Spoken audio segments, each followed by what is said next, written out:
Welcome. Hey, my name's Mark Hunter, the Sales Hunter, and you've arrived at the webinar where we're talking about sales success for 2018, sales prospecting, and more. Now, over the next 35 minutes, I'm going to walk you through some pretty fast things that you can be doing. And really, like I said in kind of the sign up, that there were 4 things that I'm going to be touching on. And each one of those 4 things I'm going to pound through on. Now, hey, it all comes really from the book, High Profit Prospecting. I had a chance to write this book a couple of years ago. Many of you have read it.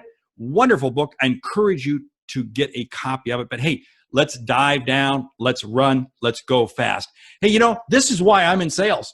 I'm in sales not because it was a career I chose. No, the Seattle Police Department actually chose it for me. Yes. You see, what it was I actually wound up with a lot of speeding tickets when I was in college. And as a result, I couldn't afford car insurance. That's how I wound up getting a sales job, because I needed to get a job that supplied me with a car. Now think about that for a moment. I'm not a born sales. There are no such thing as born salespeople. But you know what's interesting? I struggled the first several years I was in sales. Why? Because I really wasn't understanding why I was in sales. I thought I was in sales because I needed a car. I needed a car to drive. You see, it wasn't until a couple light bulbs flashed. And light bulb number 1 is really sales is helping our customers see and achieve what they didn't think was possible. Think about that for a moment. Sales is about helping customers see and achieve what they didn't think was possible.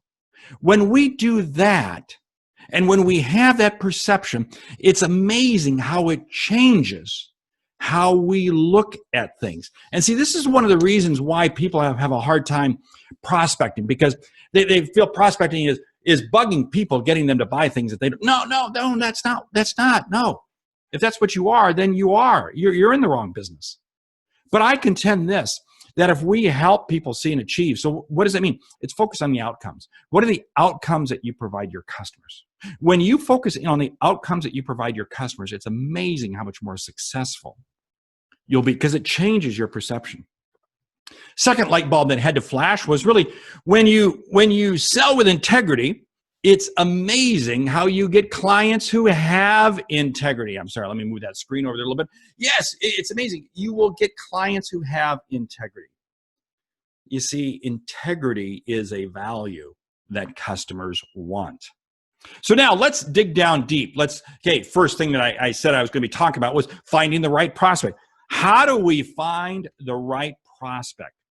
You see, it really starts with knowing who are your current prospects. You see, what I'll contend, and I'm going to kind of blend this one with the second point I'm going to be talking about here in a bit, and that's speeding up your sales process. And that really is, excuse me, it's about who's your perfect customer, who's your perfect client. Take your perfect client, the client you have now, and what are their demographics? What are their psychographics? What's their geographic? What are all their affects, as I like to say? And I've been getting a pro. That's where I want to be going hunting, finding other potential people. And now it's not so much the affects. Okay, I made that word up. It's excuse me. It's about the outcomes. You see, what you do is you take those affects, again, made up word, and you line it up with the outcomes. You see, what are the outcomes? You see, what's interesting is you may have 2 customers that look identical, but they've really have received different outcomes because they wanted different outcomes. You see, so what I do is this now helps me to say, okay, as I find this profile of customer, they may be going for outcome number 1 or outcome number 2. What does this mean? Well, that means I've got to have questions up front in my prospecting process, in my lead generation process, that are all about verifying, validating which outcome are they most likely looking for. And this brings me to the big problem that I think so many people are having right now, is that they're struggling because what they're doing is they're chasing leads that really aren't leads. You see, what's interesting is when we talk about finding the right prospect, so many organizations rely on marketing, okay? And marketing says, okay, we're going to put these lead generation tools out there. Basically, these are downloadable ebooks and all this kind of stuff. And when people inquire or go to our website, we're going to suddenly hit them up. Well, guess what? So many times those aren't your buyers. They're just people who are kicking tires. They're just people who are kicking tires. And the higher the dollar value is of what you sell, and the less frequency with which you sell the item, in other words, the frequency purchase, the less likely that lead is going to be really valuable to you. You see, so what happens is we're finding the right prospect, but we're not really finding the right prospect because we're really chasing bad leads. You see, what it comes down to is simply this: not all leads are created equal. Not all leads are created equal. If I don't ask tough questions up front, and this is where I say I have to, don't sit there and say, well, I don't want to rule that lead out. No.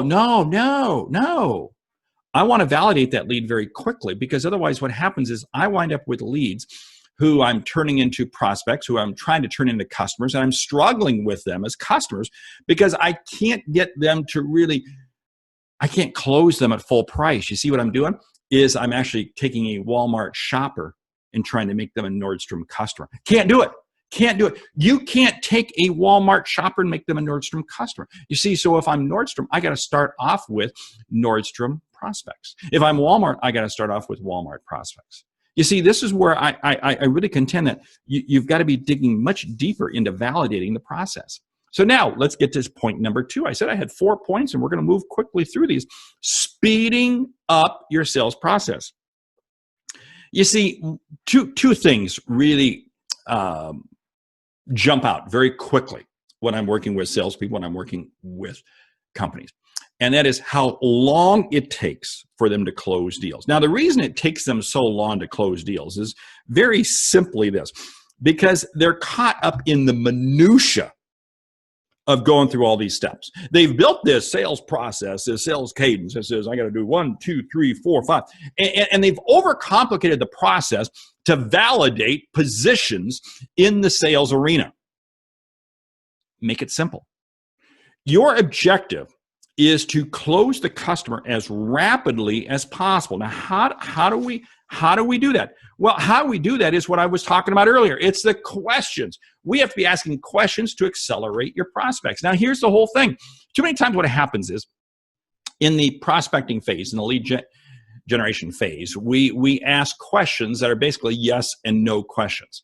Because what we're doing is we're trying to put them into a box. Well, Mark, you said put them into, no, hold it. Back off. What I'm saying is I want to ask questions that accelerate. And the simple questions are the questions that get them thinking, because I want to get them sharing, because this is the whole thing. What happens many times is early on in the lead generation process, we'll say, is this what you're looking for? And the customer will say, well, yeah. And then we automatically assume. I can't assume anything in the prospecting phase unless you've talked about it twice. I want you to write that down.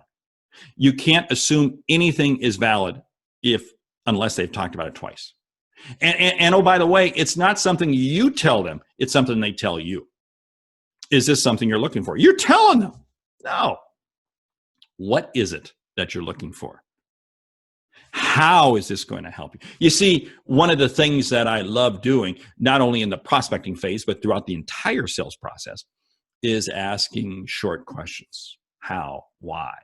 Tell me more. Could you give me another example? Well, Mark, hold it. This is a lead. This is a prospect. They're not going to sit there and tell me that information. Well, yeah, they're not going to tell that information because they haven't seen value from you. You see, this is where it comes down to that. You've got to create value, which means you've got to be asking your questions, not about how, this isn't a capabilities presentation. It's an uncovering presentation. And think about that for a moment. It's not a capabilities presentation. It's an uncovering presentation. You see, sales is the greatest job in the world. Why? Because we get to help people, like I said it right up front, see and achieve what they didn't think was possible. Now, stop and think about this for a moment. How am I going to help them see and achieve what they didn't think was possible if I'm doing all the talking and I'm telling you how wonderful I am? The customer doesn't care how wonderful I am. The customer only cares about how wonderful they are. See, I have to ask questions. Now, where does this take me? Well, you see, the whole thing is what I'm trying to do is I'm trying to skinny eyes. There's another word I'm making up. I'm trying to simplify my sales pipeline. You see, I got 2 pipelines here. Here's the one in red there, very complicated. You know what comes out at the bottom? Yeah, it's junk. I can use a lot of other words to describe that, but I won't. What I want is I want to have that other pipeline over here, that one that looks more like a water tap.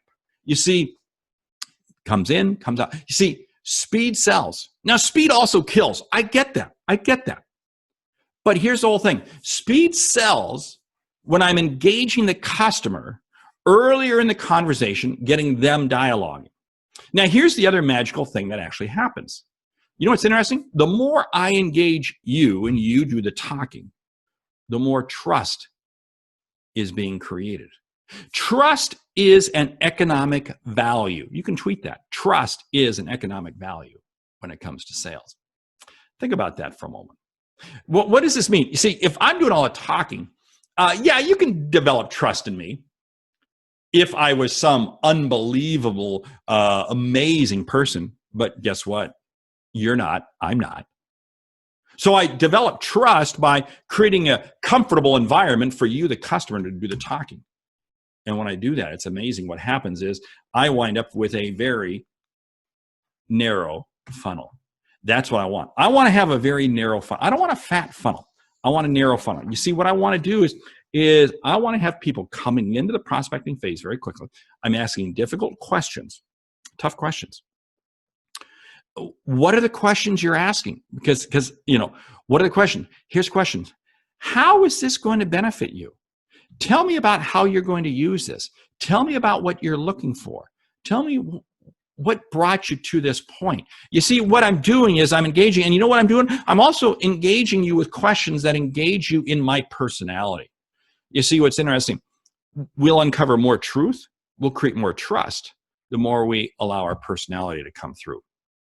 Personality is huge when it comes to prospecting. This is why I say, excuse me, this is why I say I can't sit here and rely on text messaging or email only when it comes to prospecting. I've got to be able to take that online email, that online text, that online social media conversation and create the offline discussion as rapidly as possible. That's how I create the narrow funnel. And I do that when they feel they're ready to engage with me. Let's get to point number 3. Point number 3 is setting yourself up to win. How do you set yourself up to win? It really is not as difficult as you think. It is about having a sales cadence where you are disciplined with a routine.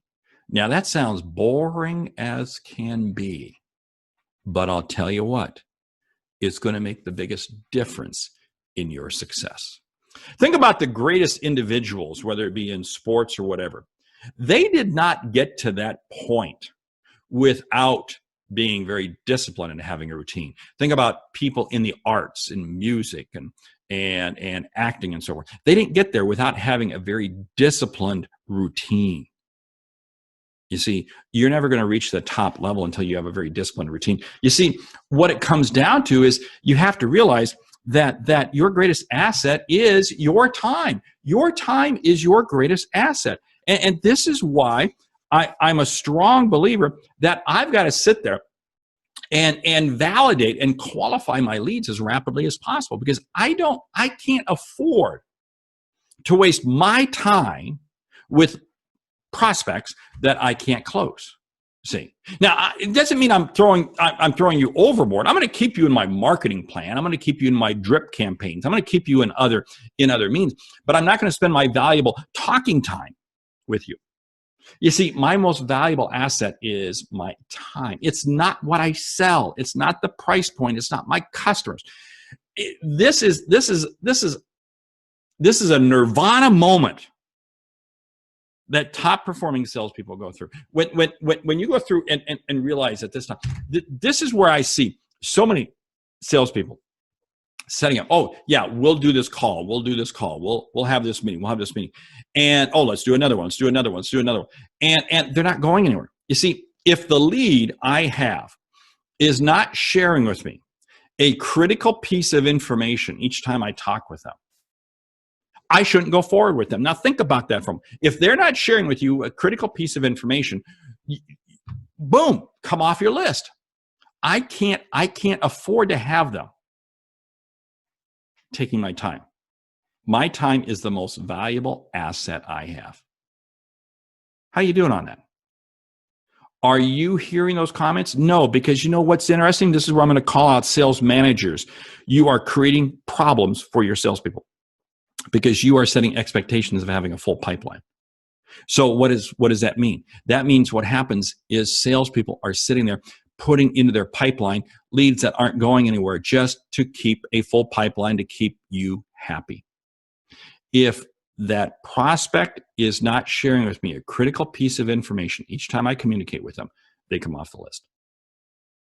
Minimally, they back up in the sales cycle. Maybe I have a 5-step process or 4-step process. They step back. You've got to be able to do that. Now, let's get into the real critical one. Here's the one I want to talk about. Overcoming the dreaded fear of prospecting. This inflicts more salespeople than I think people will ever want to admit. And here's a couple things I want you to keep in mind. I used to have that too. Yes, I did. I used to have that too. Remember how I got into sales? Seattle Police Department. Yeah. I was not eager about picking up the phone and calling people. No, I was not. But when I began to realize that it's about helping others see and achieve what they didn't think was possible, and then when I viewed my job as being one of moving forward with integrity, it changes it. Now, here's the whole thing. Okay, overcoming the dreaded fear of prospecting. This is why I say you have to keep on your desk, by your phone, in your car, whatever, a list of all of the outcomes, all of the attaboys, all of the kudos, all of the comments you've heard from your customers. You've got to keep them there by your desk at all times. Because it's very easy to get caught up in the sense that, oh, nobody wants what I want. But then you look at this list and you go, wow, here's what I've been able to help them achieve. Here's what I've been able to help them do. Then they go, wow, that's huge. That motivates you. One of the easiest things, and I know some people rip me on this, but I don't care. I firmly believe in it. It's why I've been coaching salespeople who have a hard time prospecting with this all the time. Make that first call to an existing customer. Make your first prospecting call of the day to an existing customer. Now, here's why. Because that existing customer is going to sit there and say, hey, thanks for calling, Mark. Very much appreciate it. Oh, it's working out great. It's terrific. What is that customer doing? That customer is actually motivating you. That customer is motivating you. Yeah. Now, here's the next piece, and here's a couple of other steps that I want you to do. I want you to create, my good friend Jeb Blunt really firmly believes in this. You've got to have that selling hour, that prospecting hour. And I'm a firm believer in that. My other peers that I hang out with, Mike Weinberg and Anthony Iannarino, believe in the same thing. We subscribe to this very firmly. And that is, you've got to have dedicated times with which to prospect. If you don't have dedicated times with which to prospect, you will never prospect. Sales managers, I'm going to call you out on this. This is where you actually come into play, because what's interesting is you sit there and put all these expectations. Hey, could you take care of this with this customer? Hey, could you follow up with this customer? Hey, could you follow up with all that stuff? You see, what happens is all of your comments are about existing customers. And what is it doing? It's encouraging behavior from your salespeople to sit there and say, I don't need to prospect. Rather, what I want you to be doing is I want you to be asking your salespeople, hey, who were the new prospects? Who were the new prospects you spoke to today? What did you learn from them? Now, what you do is you set yourself up to win when it comes to overcoming the dreaded fear of prospecting. Now, here's 2 things to keep in mind, regardless of how you prospect. And do not sit there and say, I'm going to rely on nothing but email. If you don't pick up the phone, you will not be successful prospecting, period. Okay? I'm just going to say that. If you say, I'm only going to do it by way of social media, you will not be successful. Let me tell you something. I know a lot of people who have done amazing things on social media, but let me tell you something. You can't take clicks and likes to the bank. Clicks and likes are not accepted by your bank. My bank only takes money. I take the online association and create the offline conversation. Okay? Social media without social conversation is social stupidity. Think about that. Social media without social conversation is social stupidity. Okay? And it's exactly what happens when I say, I'm going to post this. So let's come back to this whole thing. When I set up my prospecting window, what I'm doing is I'm saying it's 60 minutes. I like between 90 minutes and 2 hours. I never like really going less than 45 minutes. And I know I go kind of wiggle back and forth on this, but 45 minutes, 2 hours. Don't go more than 2 hours. But what it is that's the time that I'm going to spend prospecting. And just as you dedicate yourself to taking a shower every day, or maybe you work out in the gym every day, or whatever, there are routines you have to make this a routine. Now, it doesn't have to be 5 days a week. You create the cycle, you create the time frames that fit for your business. It's the same reason why I say I can't take somebody else's sales process and bring it over to me and use it. The number of calls you make, the number of follow-ups you make, et cetera, are going to vary upon your industry. And I'll give you some ideas and some thoughts on that here in just a bit. But here's the whole thing. Your key thing is this. Your key thing is to remember that with each person you meet, your objective is to earn the right, the privilege, honor, and respect to meet with that person again. So what does that mean? That means I may be calling people. And you're right, I'm disturbing them. I'm disturbed. They didn't wake up this morning expecting me to call them. I get that. But I still want to earn the right, the privilege, honor, respect to be able to meet with that person again. So what does that mean? I treat that person with respect. Now, they may blow me off. That's okay. It's not that they're blowing me off. I don't know what happened in their day. I don't know what happened in their day. Think about this for a moment. I want you to use the example of a hotel, okay? You arrive at a hotel, you check in, and that interaction you have with that hotel clerk, that person at the front desk, is totally new to you. And they may treat you rude only because they just got chewed out 2 seconds before. Now, that's not a reflection on you. It's just, unfortunately, their day. Don't worry. I don't worry about it when people blow me off. I don't worry about it. I move on. Next, next, next. Because I firmly believe that what I have is going to help people. And if you don't understand it now, that's okay. I'll come back to you later on. You see, one of the things that I always subscribe to, and you've heard me talk about this before, and that is the key word on the bottle of shampoo: repeat, repeat, repeat. I'll follow up. Now, what is the right cadence with which to follow up? It's going to depend on what you sell, the frequency with which people buy. There's all kinds of other factors that come into play. But the whole thing is, don't sit there and run away from prospecting. So what I'll sit there and do is I'm going to take my prospecting and I'm going to sit there and say, I'm going to make sure. And what I do is I craft the question I want to ask. And the question I want to ask is not a statement about how great I am. It's a question I ask. Hey, how are you going to handle changes in this? How are you going to handle changes regarding this? How are you seeing this? How are you doing it? You see, what I want to do is right out of the chute, I want to engage people. I've got a whole couple chapters on that in my book. Invite you to dig into it. Yes, it's a little bit of a counter theory, but I'll tell you what, I found it works great. Because if you sit there and say, hi, I'm blah, blah, blah, blah, and they go, you are a salesperson, I don't want to talk to you. Now, they're still going to think you're a salesperson, but I'm engaging them. I have a much greater chance of engaging you when I come at you immediately with a question. You see, what I want to do is I'm going to make a series of phone calls. I'm going to have a series of follow-ups. And my objective is to, when I close out this prospecting window, to be able to say, 1, who did I move forward? Who did I move forward? Okay. 2, what did I learn? Maybe about a specific person I spoke to, or somebody else, or just my calling in general. And 3, how am I going to use it tomorrow?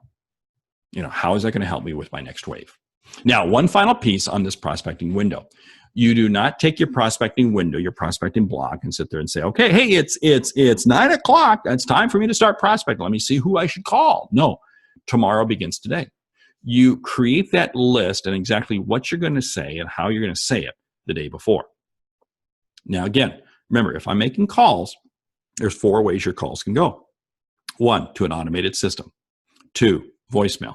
3, gatekeeper. 4, to the person who you're actually looking to speak to. Each one of those 4 requires a different response from you, which means you've got to be prepared for each one. Now, I always firmly believe that it really is built around the questions you ask, and I firmly believe that, you see. Because I can take a gatekeeper and I can take the person I'm going to ask, and you know what I'm going to do? I'm going to ask the gatekeeper the exact same question I'm going to ask the person who, if they did answer, who I'm looking to speak to. that I ask them. Why do I ask that of a gatekeeper? Because I want them to realize that, whoa, wow, this is interesting. Now, one really quick piece. Should you leave a voicemail? Yes, I always leave a voicemail. I always leave. And oh, by the way, that voicemail is between 12 and 16 seconds. Now, I got some other videos out on my website. I'm going to encourage you to check them out because I think they're going to help you in terms of how you create that 12 to 16 second voicemail. Should you follow up immediately with an email? No, I'm not a believer in that unless you're in certain types of industries. And again, it depends on the frequency of the purchase and so forth. There's all kinds of nuances that come into play. You see, really what it comes down to is that your prospecting process is really about realizing that we influence each person. We influence each person we meet. It's our duty to influence them positively. This is regardless of the gate. This is regardless if it's the gatekeeper we catch or anybody else. But you see what's interesting, what I've been talking about here is I've been talking about how we prospect with integrity, you see. Now, I've got a couple pieces I want to share with you that come from my book. And one of the things that I really want you to jump in with, and I got a couple more tips I'm going to share with you, a couple real quick tips here. I want you to take advantage of my coaching program. I really want you. You know, this webinar is really kind of one way. And I've got a coaching program. And that's the link. I've got it in the notes down below so you can grab the link to it. But I want you to realize this coaching program, this group coaching program is really designed where I go much deeper than what I've just been able to do here. And I really get into some one-on-one conversations with you.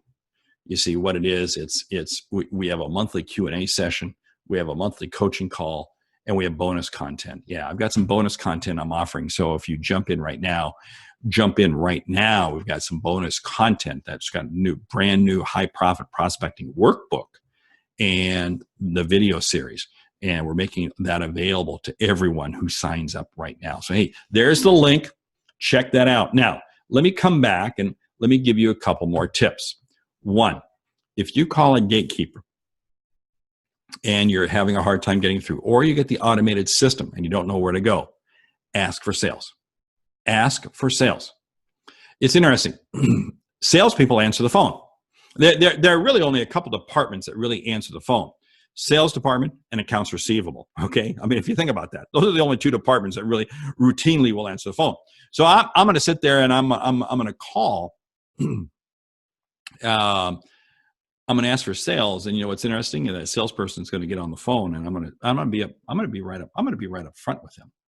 I'm going to say, "Hey, you're in sales. I'm in sales, and I'm trying to understand who in your organization might it be." Now, here's the whole thing: you've got to be respectful for them, because just as you're asking them to help you, you need to then say, "Hey, how can I help you?" You see, you got to be willing to refer people to them. That's absolutely critical.